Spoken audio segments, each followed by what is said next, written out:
देखिए सभी बच्चे इधर देखिए। विद्यार्थियों, आज नया पाठ के बारे में जानकारी प्राप्त करेंगे। इस पाठ के बारे में मैं एक दो प्रश्न पूछता हूँ, प्रश्नों के जवाब देना चाहिए। इधर देखिए, पेड़ का समानार्थ शब्द क्या है? पेड़ का समानार्थ शब्द, समानार्थ कौन बता सकते हो? हाँ बोलिए। पेड़ का समानार्थ शब्द है वृक्षा। Very good, sit down. देखिए इसके बाद और एक प्रश्न पूछता हूं।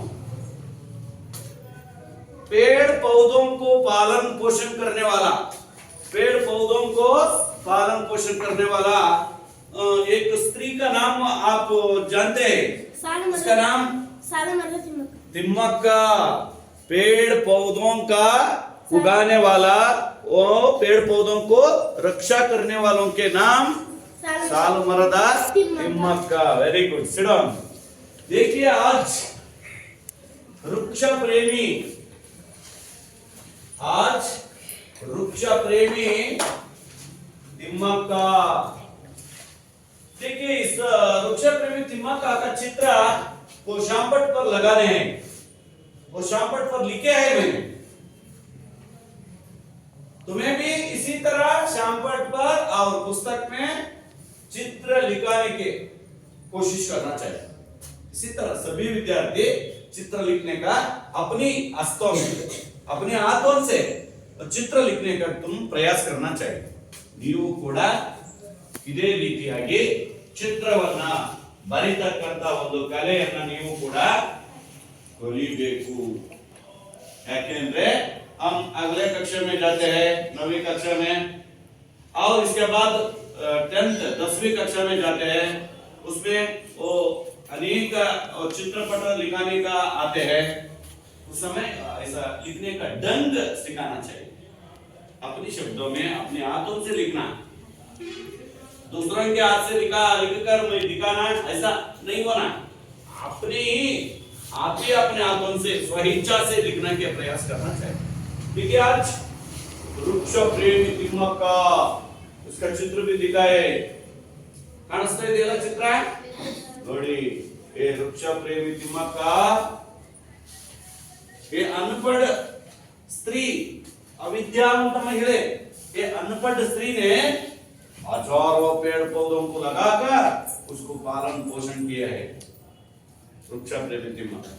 देखिए आज इसी के जीवन परिचय के बारे में हम जानकारी प्राप्त करेंगे। देखिए किताब वृक्ष प्रेमी तिम्मक्का, इस पाठ में सालुमरदा तिम्मक्का के अमूल्य पर्यावरण प्रेम का परिचय दिया गया है। देखिए वृक्ष प्रेमी तिम्मक्का, सालुमरदा तिम्मक्का, सेम सालुमरदा तिम्मक्का और वृक्ष प्रेमी, वृक्ष और पेड़ वो समानार्थ शब्द है।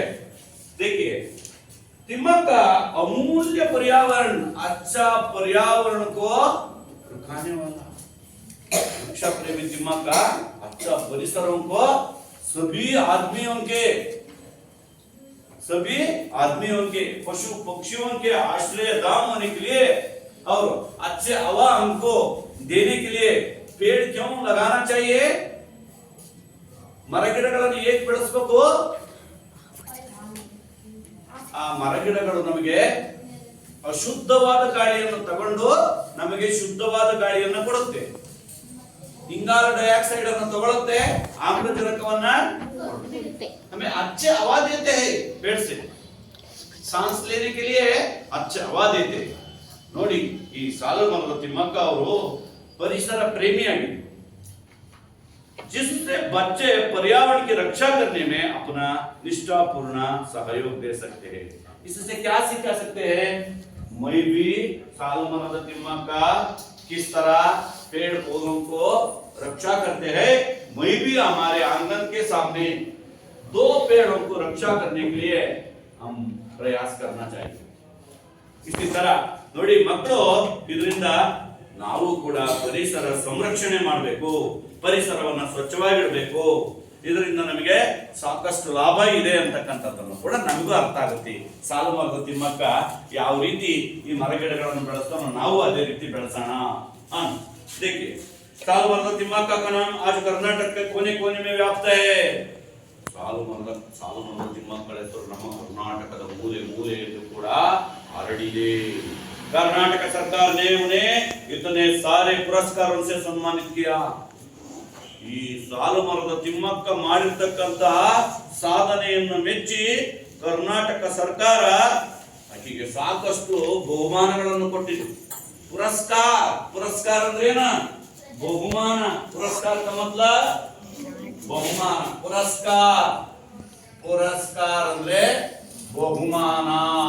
ನೋಡಿ ಮಕ್ಕಳೇ, ಈ ಬಹುಮಾನಗಳನ್ನು ಪಡೆದಿದ್ದಾರೆ और सम्मानित किया. ಬಹುಮಾನಗಳನ್ನು ಪಡೆಯುವುದರ ಜೊತೆಗೆ ಸರ್ಕಾರದ ವತಿಯಿಂದ ಸಾಕಷ್ಟು ಸನ್ಮಾನಗಳನ್ನು ಮಾಡಿದ್ದಾರೆ. ಅರ್ಥ ಆಗುತ್ತಲ್ಲ ಸನ್ಮಾನ ಅಂದ್ರೆ? ಅವರಿಗೆ ಶಾಲನ್ನು ಸಹ ಹಾಕಿ, ಹೂವಿನ ಹಾರವನ್ನು ಹಾಕಿ, ಗೌರವದ ಸಂಕೇತವನ್ನು ಸೂಚಿಸ್ತಕ್ಕಂಥದ್ದು ಇದು ಸನ್ಮಾನ. ಇಂಥ ಸಾಕಷ್ಟು ಸನ್ಮಾನಗಳನ್ನು ಮಾಡಿದ್ರು. ಸಮಾಜ ಸೇವಾ के क्षेत्र में यहाँ महिला की एक मिसाल बन गई है. ನೋಡಿ, ಇಷ್ಟೆಲ್ಲ ಪರಿಸರ ಸಂರಕ್ಷಣೆ ಮಾಡೋದರ ಜೊತೆಗೆ ಸಮಾಜ ಸೇವೆಯನ್ನು ಮಾಡ್ತಾ ಇದ್ದಾರೆ ಈ ಸಾಲು ಮರದ ತಿಮ್ಮಕ್ಕ ಅವರು. ಸಮಾಜ ಸೇವೆ ಯಾವ ರೀತಿ ಮಾಡ್ತಾ ಇದ್ದಾರೆ? ಮಿಸಾಲ್ ಬನ್ ಗಯಾ ಹೈ. ಆದರ್ಶ ಮಹಿಳೆಯಾಗಿರಲಂತೆ ಸಮಾಜ ಸೇವೆಯನ್ನು ಮಾಡತಕ್ಕಂಥ ವಿಚಾರದಲ್ಲಿ ಕಷ್ಟ ಸುಖಗಳಿಗೆ ಸ್ಪಂದಿಸ್ತಾಳಂತೆ ನೋಡಿ. ಮತ್ತೆ ಅನ್ಪಡ್ ಮಹಿಳಾ, ಅವಿದ್ಯಾವಂತ ಮಹಿಳೆ ಆದ್ರೂ ಕೂಡ ಎಷ್ಟು ಒಂದು ಅವರಿಗೆ ಒಂದು ಚಾತುರ್ಯ ಇದೆ. इस आदर्श महिला के जीवन के बारे में हम कितना जानते हैं. ಇಂಥ ಒಬ್ಬ ಆದರ್ಶ ಮಹಿಳೆಯ ಜೀವನ ಪರಿಚಯದ ಬಗ್ಗೆ ನಾವು ಎಷ್ಟು ತಿಳ್ಕೊಂಡಿದ್ವಿ ಇವತ್ತು? ಆಯೇ ಬನ್ನಿ ಇನ್ನೂ ಹೆಚ್ಚಾಗಿ ತಿಳ್ಕೊಳ್ಳೋಣ.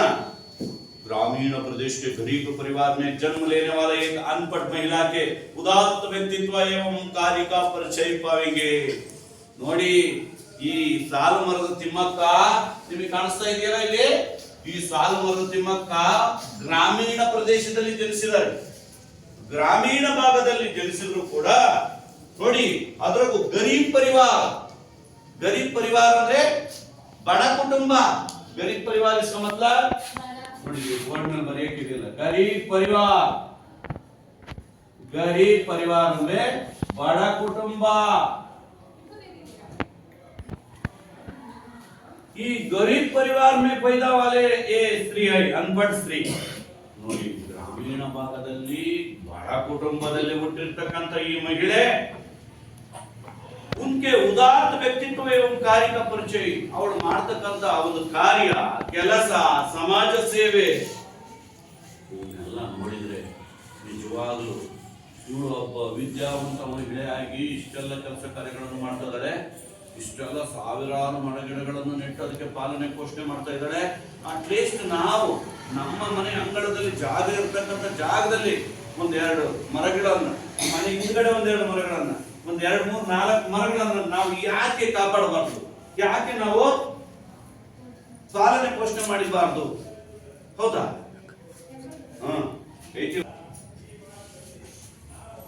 ಸ್ವಲ್ಪ ಅರ್ಥ ಮಾಡ್ಕೊಳ್ಳಿ. ಅದಕ್ಕೆ ಹೇಳ್ತಾರೆ, ಮನೆಗೊಂದು ಮರ ಊರಿಗೊಂದು ವನ. ಮನೆಗೊಂದು ಮರ ಊರಿಗೊಂದು ವನ. ಪ್ರತಿಯೊಬ್ಬರ ಮನೆ ಮುಂದೆ ಒಂದೊಂದು ಗಿಡವನ್ನ ಮರವನ್ನ ಸಾಕಿದ್ದೆ ಆದ್ರೆ ಇಡೀ ಊರಲ್ಲಿ ಒಂದು 300 ಮನೆ ಇದೆಯಾ, 400 ಮನೆ ಇದೆಯಾ, 500 ಮನೆ ಇದೆಯಾ? ಹೌದಾ? ಪ್ರತಿಯೊಂದು ಮನೆ ಮುಂದೆ ಒಂದು ಮರ ಇತ್ತು ಅಂದ್ರೆ ಅದು ಆ ಊರಾಗ ಒಂದು 500 ಮರ ಅದಾವಂದ್ರೆ ಅಲ್ಲಿ ಒಂದು ವನ ಇದ್ದಂಗಿರುತ್ತೆ. ಆ ವನದಲ್ಲಿ ಯಾಕಪ್ಪ ಗಿಡ ಮರವನ್ನು ಬೆಳೆಸಬೇಕು ಅಂದ್ರೆ ನಮಗೆ ಶುದ್ಧವಾದ ಗಾಳಿಯನ್ನು ಕೊಡುತ್ತೆ, ಅಶುದ್ಧವಾದ ಗಾಳಿಯನ್ನು ತಗೊಳುತ್ತೆ. ನಮಗೆ ಯಾಕಪ್ಪ ಮರ ಗಿಡಗಳನ್ನು ನಾವು ಮನೆ ಮುಂದೆ ಬೆಳೆಸಬೇಕು? ನೀವು ಇವತ್ತಿಂದನಾದ್ರೆ ಎಚ್ಚೆತ್ತುಕೊಳ್ಳಿ. ಪ್ರತಿಯೊಬ್ಬರ ಮನೆ ಮುಂದೆ ಬೇಕಾದಷ್ಟು ಅಂಗಳದಲ್ಲಿ ಜಾಗ ಇದೆ. ಮನೆ ಹಿಂಭಾಗದಲ್ಲಿ ಜಾಗ ಇದೆ, ಇತ್ಲ ಕಡೆ ಜಾಗ ಇರುತ್ತೆ, ಮುಂಭಾಗದಲ್ಲಿ ಜಾಗ ಇರುತ್ತೆ, ಗಾಢ ಇತ್ಲಲ್ಲಾದ್ರೂ ಜಾಗ ಇರುತ್ತೆ, ಕಣದಲ್ಲಾದ್ರೂ ಜಾಗ ಇರುತ್ತೆ. ಹೌದಾ? ಅಲ್ಲಿ ನಾನು ಇದನ್ನ ಸಸಿಯನ್ನ 8ನೇ ತರಗತಿಯಲ್ಲಿ ಓದ್ಬೇಕಾದ್ರೆ ಈ ಸಸಿಯನ್ನ ನೆಟ್ಟಿದ್ದೆ. ಇವತ್ತು ನೋಡಿ ಸೆಕೆಂಡ್ PUC ಬರೋಷ್ಟೊತ್ತಿಗೆ ಇದು ಎಷ್ಟು ಚೆನ್ನಾಗಿದೆ, ಹೆಂಗ ಹಣ್ಬಿಟ್ಟಿದೆ, ಕಾಯಿ ಬಿಟ್ಟಿದೆ, ನೆರಳು ಬಿಟ್ಟಿದೆ ಅಂತ ನಿಮ್ಮದೇ ಆದಂತ ಒಂದು ಗುರುತು ಏನಾದ್ರೂ ಇದೆಯಾ? ಇಲ್ಲ. ದಯಮಾಡಿ ಮುಂದಿನ ದಿನಗಳಲ್ಲಿ ಇಂಥ ಒಂದು ಗಿಡ ಮರಗಳನ್ನು ನೆಟ್ಟು ಅದನ್ನು ಪಾಲನೆ ಪೋಷಣೆ ಈ ನೆಡೋದಷ್ಟೇ, ಅದನ್ನೇನು ಗಿಡ ಅಲ್ಲೇ ನಾವು ಅದನ್ನೇ ಅದ್ರ ಹತ್ರನೇ ಗಿಡದ ಹತ್ರ ಏನು ಕುತ್ಕೊಳ್ಳೋದೇನಿಲ್ಲ. ನಾವು ಸಸಿಯನ್ನ ಹಾಕಿ ಅವಾಗ ಅದರ ಪಾಲನೆ ಪೋಷಣೆಯನ್ನ ಮಾಡ್ಬೇಕು. ಮಾಡ್ತಿರಲ್ಲ. तिम्मक का जन्म तुमकूರು जिला गुब्बी तालूक में एक छोटे से गांव कक्केनहಳ್ಳಿ में हुआ. ನೋಡಿ, ಸಾಲುಮರದ ತಿಮ್ಮಕ್ಕ ಜನಿಸಿದ್ದು ತುಮಕೂರು ಜಿಲ್ಲೆ ಗುಬ್ಬಿ ತಾಲೂಕಿನ ಒಂದು ಚಿಕ್ಕ ಗ್ರಾಮ ಕಕ್ಕೇನಹಳ್ಳಿ ಗ್ರಾಮದಲ್ಲಿ ಜನಿಸಿದ್ರು. ಉನಕೆ ಪಿತಾ ಚಿಕ್ಕರಂಗಯ್ಯ. ತಿಮ್ಮಕ್ಕಳ ತಂದೆ ಹೆಸರು ಚಿಕ್ಕರಂಗಯ್ಯ, ಅವ್ರ ಮಾತಾ ವಿಜಯಮ್ಮ, ಅವರ ತಾಯಿ ಹೆಸರು ವಿಜಯಮ್ಮ. ತಿಮ್ಮಕ್ಕ ಇದನ್ನ 6 ಸಂತಾನವನ್ನೇ ನೋಡಿ. ಚಿಕ್ಕರಂಗಯ್ಯ ಮತ್ತು ವಿಜಯಮ್ಮನವರಿಗೆ 6 ಜನ ಮಕ್ಕಳು. 6 ಜನ ಮಕ್ಕಳಲ್ಲಿ ತಿಮ್ಮಕ್ಕಳು ಕೂಡ 6 ಸಂತಾನों में ತಿಮ್ಮಕ್ಕ भी एक है. 6 ಜನ ಮಕ್ಕಳಲ್ಲಿ ತಿಮ್ಮಕ್ಕಳು ಕೂಡ ಒಬ್ಬಳಾಗಿದ್ದಾಳೆ. तिम्मक के माँ बाप मेहनत मजदूरी करके हुए अपने पेट पालते हुए. ತಿಮ್ಮಕ್ಕಳ ತಂದೆ ತಾಯಿ ಚಿಕ್ಕರಂಗಯ್ಯ ವಿಜಯಮ್ಮ ಪ್ರತಿನಿತ್ಯ ಮತ್ತೊಬ್ಬರ ಹೊಲದಲ್ಲಿ ಬೆವರ ಸುರಿಸಿ ಕೆಲಸ ಮಾಡುವುದರ ಮೂಲಕ ತನ್ನ ಹೊಟ್ಟೆಯನ್ನು ತುಂಬಿಸಿಕೊಳ್ತಾ ಇದ್ದಾನೆ. ಹೇಳ್ತಾರೆ ನೋಡಿ, ಮಾ ಬಾಪ್ ಮೆಹನತ್ ಮಜ್ದೂರಿ ಕರ್ಕೆ. ಮೆಹನತ್ ಅಂದ್ರೆ ಕಷ್ಟ. ಹೇಳಿ, ಮೆಹನತ್ ಅಂದ್ರೆ ಕಷ್ಟಪಟ್ಟು. ಮೆಹನತ್ ಅಂದ್ರೆ ಕಷ್ಟಪಟ್ಟು. ಮಜ್ದೂರಿ ಅಂದ್ರೇನು? ಕೂಲಿ. ಪ್ರತಿನಿತ್ಯ ಮತ್ತೊಬ್ಬರ ಹೊಲದಲ್ಲಿ ಕಷ್ಟಪಟ್ಟು ಕೂಲಿಯನ್ನು ಮಾಡಿ ದೇಹವನ್ನು ಧರಿಸಿ ಬೆವರನ್ನು ಸುರಿಸಿ ಹೊಟ್ಟೆಯನ್ನು ತುಂಬಿಸಿಕೊಳ್ತಾ ಇದ್ರಂತೆ ಪಾಪ. ಯಾರು? ಸಾಲುಮರದ ತಿಮ್ಮಕ್ಕನ ತಂದೆ ಚಿಕ್ಕರಂಗಯ್ಯ, ತಾಯಿ ಹೇಳಿ, ತಂದೆ ಹೆಸರೇನು? ಗಟ್ಟಿಯಾಗಿ ಹೇಳಿ. ಸಾಲುಮರದ ತಿಮ್ಮಕ್ಕಳ ಗಂಡನೇ ಸಾರಿ, ಅವರ ತಂದೆ ಹೆಸರು ತಾಯಿ ಚಿಕ್ಕರಂಗಯ್ಯ ವಿಜಯಮ್ಮ. ಅವರಿಗೆ ಎಷ್ಟು ಜನ ಮಕ್ಕಳಿದ್ರು? 6 ಜನ. 6 ಜನ ಮಕ್ಕಳಲ್ಲಿ ತಿಮ್ಮಕ್ಕಳು ಕೂಡ ನೋಡಿ. मेहनत मजदूरी करते हुए अपने पेट पालते थे. तिम्मक्का के पति का नाम बिक्कल चिक्कಯ್ಯ था. तिम्मक्कಳ गंडन ಹೆಸರು ಏನು ಹೇಳಿ? बिक्कल चिक्कಯ್ಯ. पति का नाम बिक्कल चिक्कಯ್ಯ. पति का मतलब क्या है? पति ಅಂದ್ರೆ ಏನು? पिता ಅಂದ್ರೆ ತಂದೆ. ನೋಡಿ, तिम्मक्का का पिता का नाम चिक्कರಂಗಯ್ಯ. तिम्मक्का का पति का नाम बिक्कल चिक्कಯ್ಯ. ಚಿಕ್ಕರಂಗಯ್ಯ ಬಿಕ್ಕಲ ಚಿಕ್ಕಯ್ಯ. ಹೌದಾ? ಚಿಕ್ಕರಂಗಯ್ಯ ತಂದೆ, ಬಿಕ್ಕಲ ಚಿಕ್ಕಯ್ಯ ಪತಿ ಗಂಡ. ಹೌದಾ? ಮನೆ ಬಾರು. तिम्मक्का के पति का नाम बिक्कल चिक्कಯ್ಯ था. वे भी अनपढ़ थे. ಅವನು ಕೂಡ, ತಿಮ್ಮಕ್ಕಳು ಕೂಡ ವಿದ್ಯಾವಂತ ಮಹಿಳೆ. ಆ ತಿಮ್ಮಕ್ಕಳನ್ನು ಮದುವೆ ಮಾಡಿಕೊಂಡಿರ್ತಕ್ಕಂಥ ಗಂಡ ಬಿಕ್ಕಲ ಚಿಕ್ಕಯ್ಯ ಇರಲ್ಲ, ಅವನು ಅನ್ಪढ़. अनपढ़ ಅಂದ್ರೆ ಏನು? अनपढ़ का मतलब अनपढ़.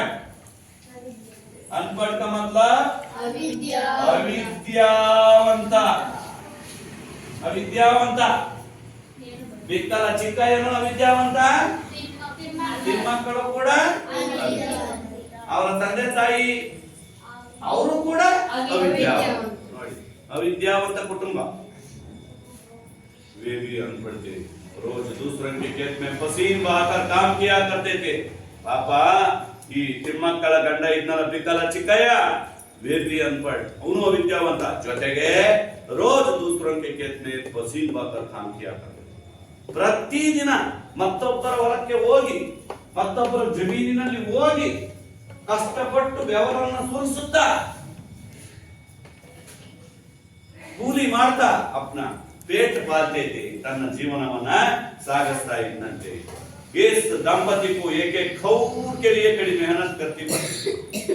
ಈ ಇಬ್ರು ಗಂಡ ಹೆಂಡತಿ ಯಾರು? ಬಿಕ್ಕಲ ಚಿಕ್ಕಯ್ಯ ಮತ್ತು ಇವರು ಒಂದೊಂದು ದಿನ ಕೂಲಿಗೂ ಕೂಡ ಪ್ರತಿದಿನ ಪರದಾಡ್ತಾ ಇದ್ರಂತೆ.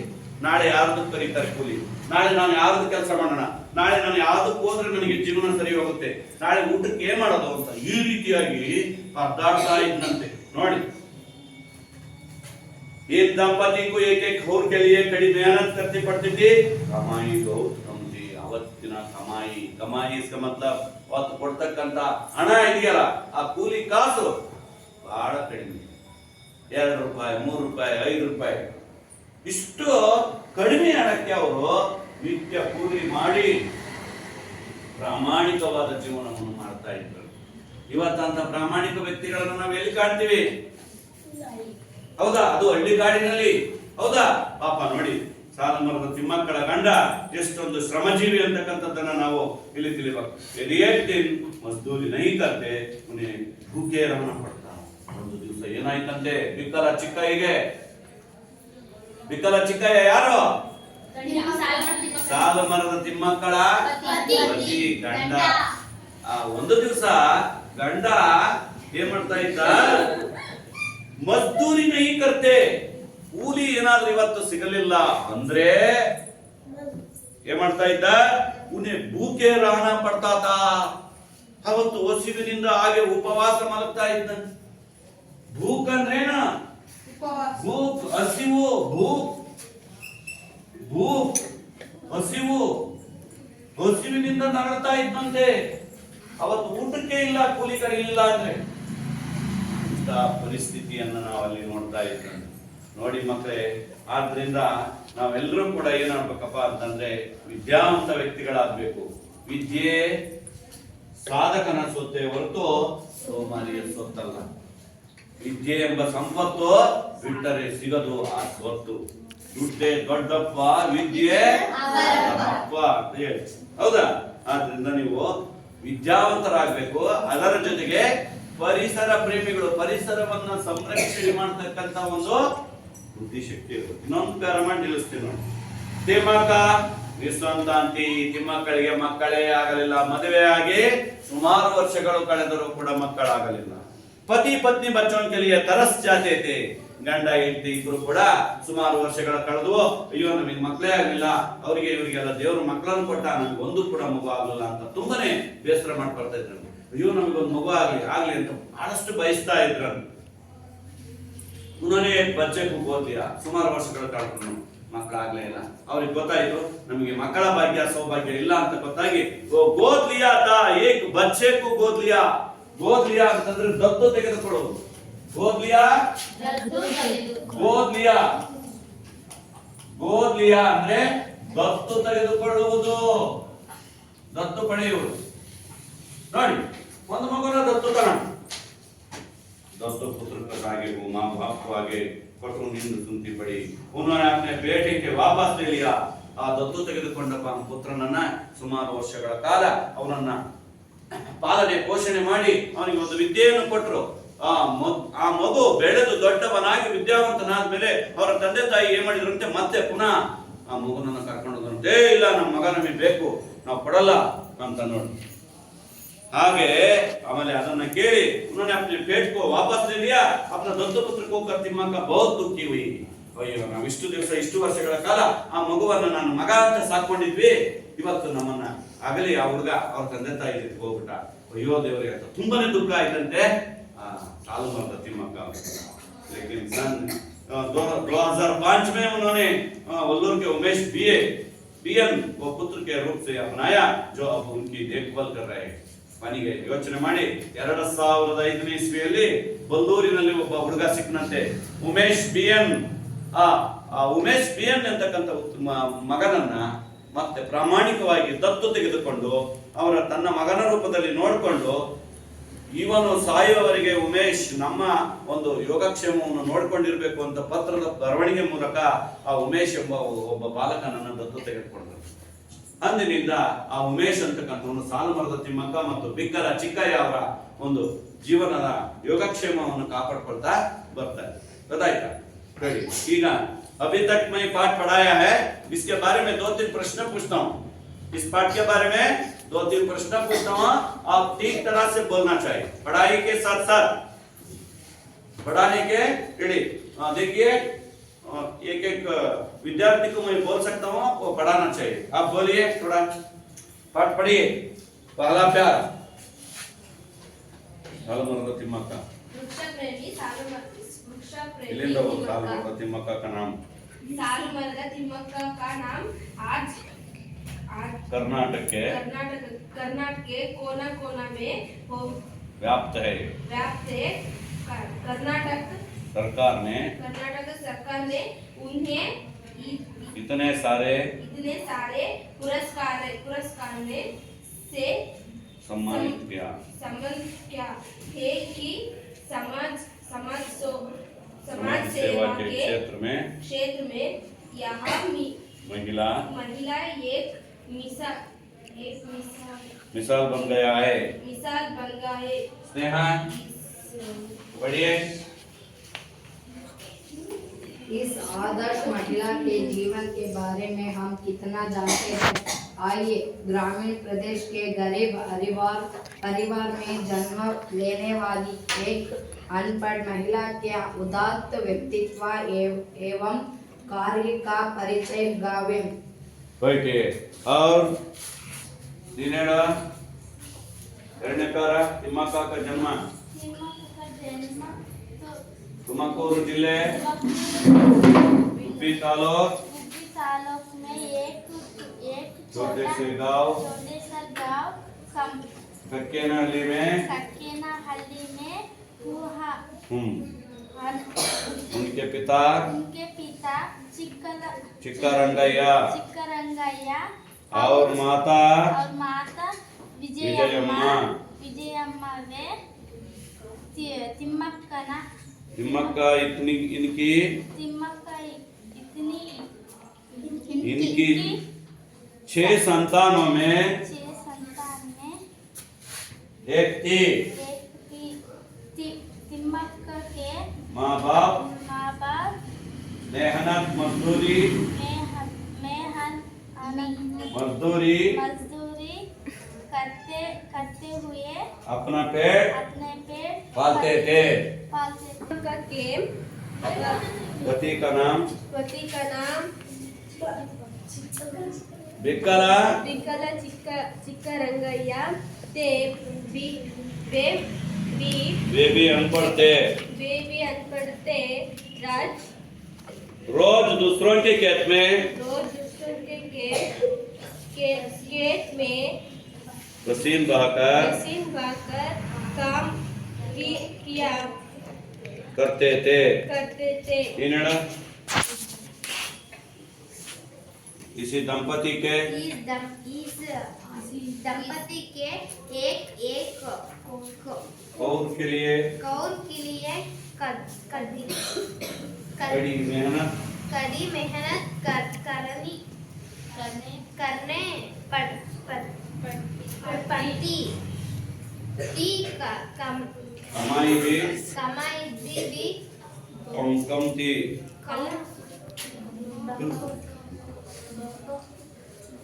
बहुत कम थी। यदि एक दिन में मजदूरी नहीं करते थे तो ಏನು ಗೊತ್ತಾ उन्हें भूखे रहना पड़ता था। प्रश्नों का जवाब देना चाहिए। सालमरदा तिम्मक्का कौन सा जिले में पैदा हुआ? ಯಾವ ಜಿಲ್ಲೆಯಲ್ಲಿ ಜನಿಸಿದರು?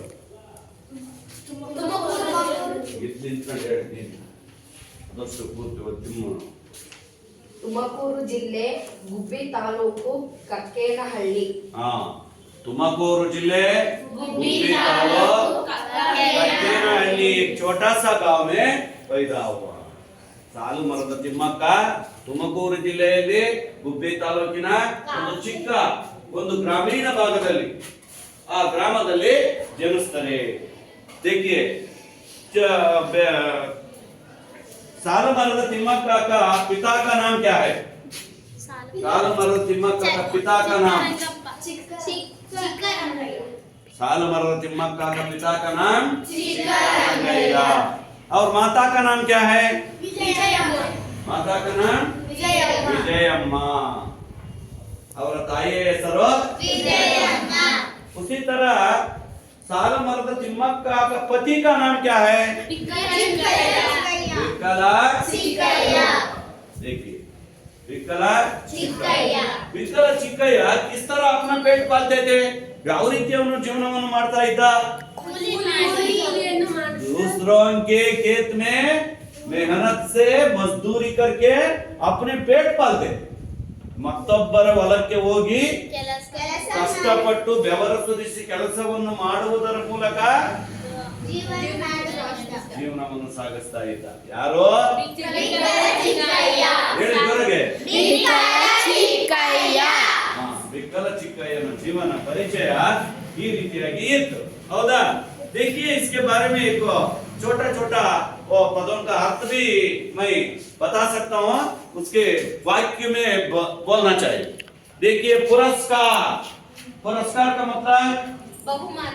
वेरी गुड, बहुमान. ये पुरस्कार की एक वाक्य बनाइए. पुरस्कार को एक वाक्य बनाइए. बहुमान ಎಂಬ ಶಬ್ದಕ್ಕೆ ಒಂದು ವಾಕ್ಯವನ್ನು ಮಾಡು ಮಗು. ನಾನು ಪರೀಕ್ಷೆಯಲ್ಲಿ ಹೆಚ್ಚು ಅಂಕಗಳನ್ನು ಗಳಿಸಿ ಬಹುಮಾನವನ್ನು ಪಡೆದಿದ್ದೇನೆ. गुड.